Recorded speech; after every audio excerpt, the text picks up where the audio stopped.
كده يعني. طب انت شايف لو جوميز جه نادي الاهلي ينجح؟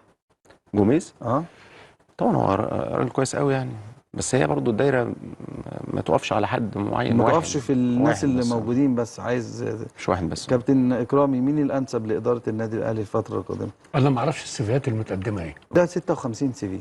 طب ازاي ما في حد بيقدم 56 سي في؟ هو يعني النهارده هيقعدوا 56 بيصفوا بقى، يفحصوهم؟ بيصفوا كل يوم لا، بيصفوا. المفروض ان في ناس هي تقعد تصفي وبعدين تقدم بالظبط تقرير ومش بالظبط عارف ايه والكلام بالظبط. ده. انا في رايي، يعني ما اعرفش، انا يمكن عشان اتعاملت معاهم قبل كده.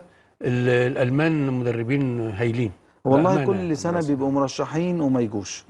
دايما يعني بيبقى مرشح المان بس ما بيجوش. ما اعرفش، انا بقول لك انا الميل رايي بيبقى ان المدرسه الالمان، لا، السويسريه مدربين. او البرتغاليه. المدربين الالمان فعلا انا اتعاملت مع اتنين مدربين وشايف ان هم، ده من وجهة نظري. هولمان وتسوبل. اه هولمان وتسوبل. هم نوتسوبل، يعني ناس فعلا على مستوى عالي جدا يعني.